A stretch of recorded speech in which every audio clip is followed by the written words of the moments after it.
봄날 새벽의 과거 시험장. 개미처럼 많은 사람이 모여 다툰다.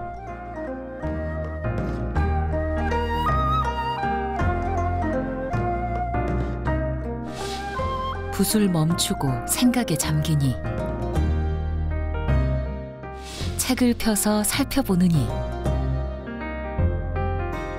종이에 글씨를 쓰느니,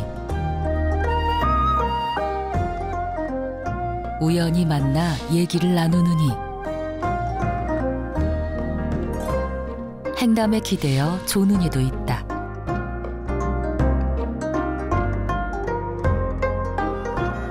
등촉은 휘황하고 사람들은 왁자지껄하다.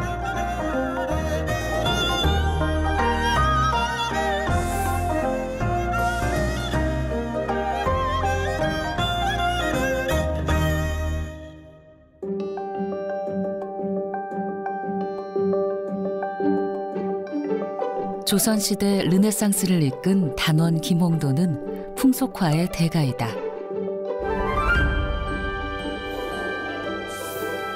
조선의 거리 풍경이 담긴 행려 풍속도 팔폭 병풍에는 대장간, 강변, 벼타작 장면 등이 세밀하게 묘사돼 있다. 그 당시의 모습들을 실제로 보는 듯 생생하다.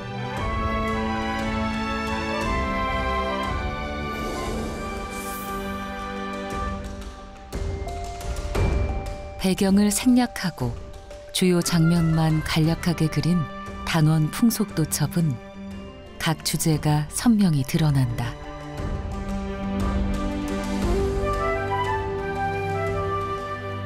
저작거리 보통 사람들의 삶을 해학과 정치로 담아내 생동감이 넘친다.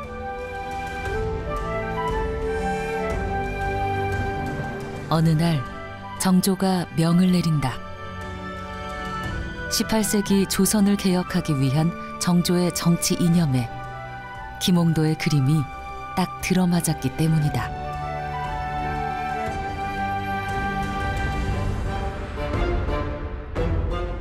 도화서의 화원이었던 단원 김홍도는 조선 백성들의 풍속을 가감없이 정조에게 올렸다.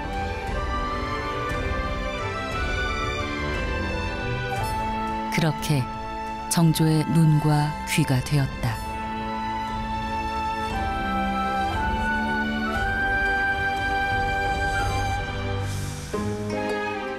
30대의 김홍도는 당시 유행했던 신선도에서도 독보적이었다.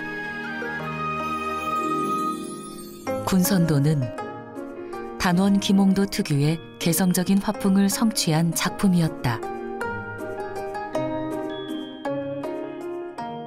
지방관을 2차례 역임했던 김홍도는 국가의 중요 행사를 기록으로 남기는 역할도 주도했다.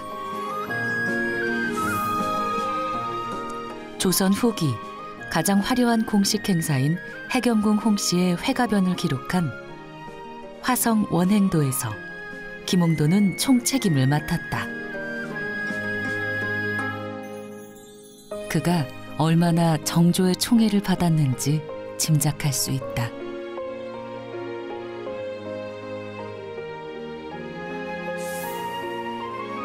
(40대의) 김홍도는 금강산과 관동팔경을 그렸다.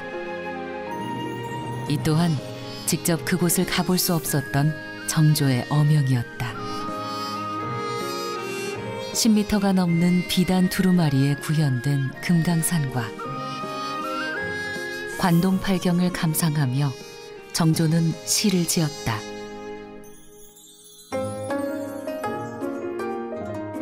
단원 김홍도는 겸재정선의 진경산소화풍을 더욱 사실적이며 서정적으로 발전시켰다.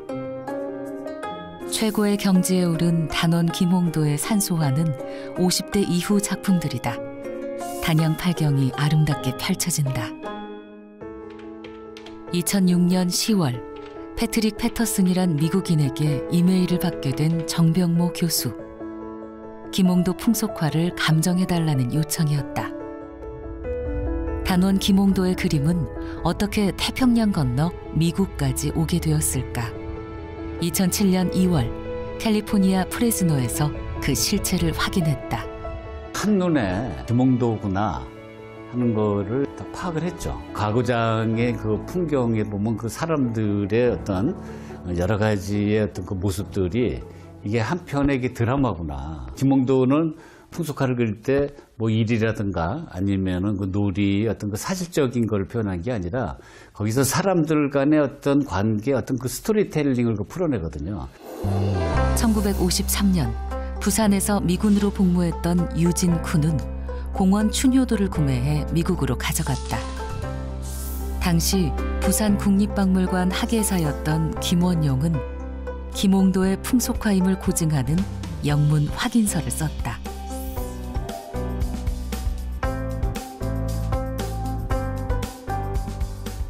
유진 쿤의 사망 후 골동품상인 패트릭 패터슨이 2005년 구입해 소장하다 2006년 감정의뢰 이메일을 보냈던 것이다.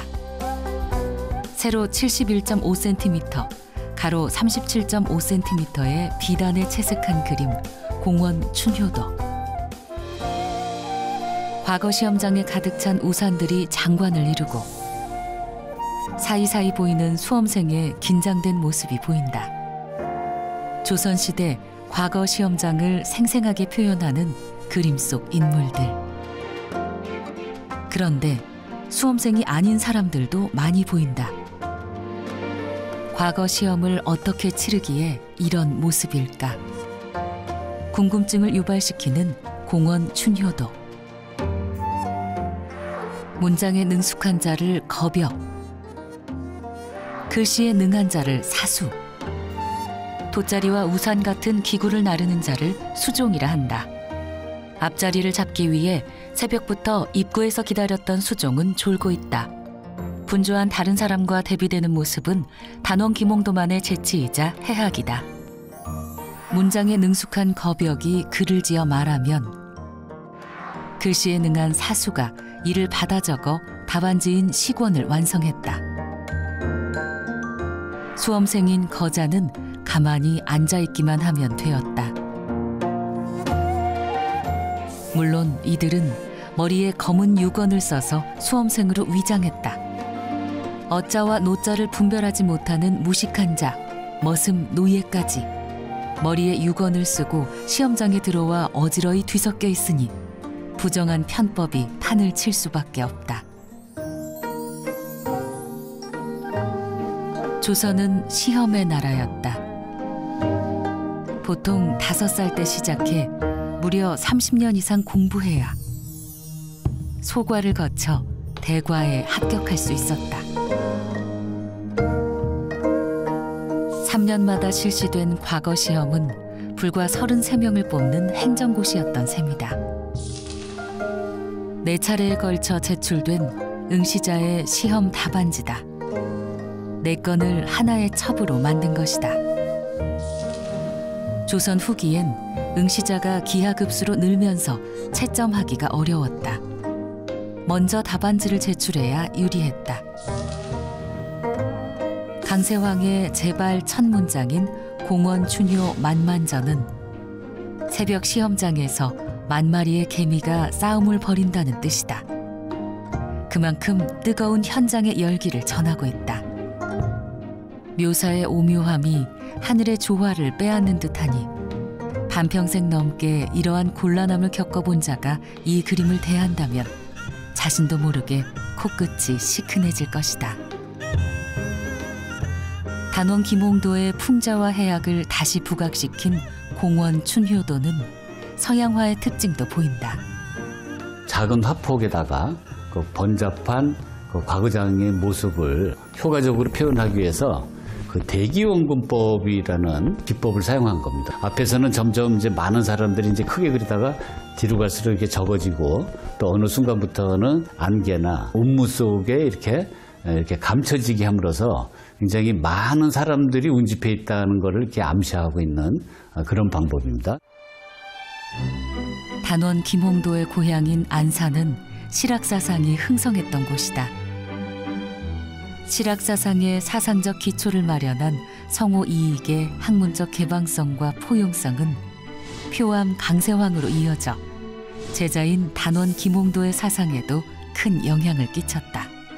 과거를 격렬하게 비판했던 그 성호 이익의 그 실학사상이 바로 그 공원춘효도의 배경에 이렇게 깔려 있고, 또 이 풍속화의 장면을 굉장히 세세하게 설명한 또 표암 강세항의 그 제문이 있는 거예요.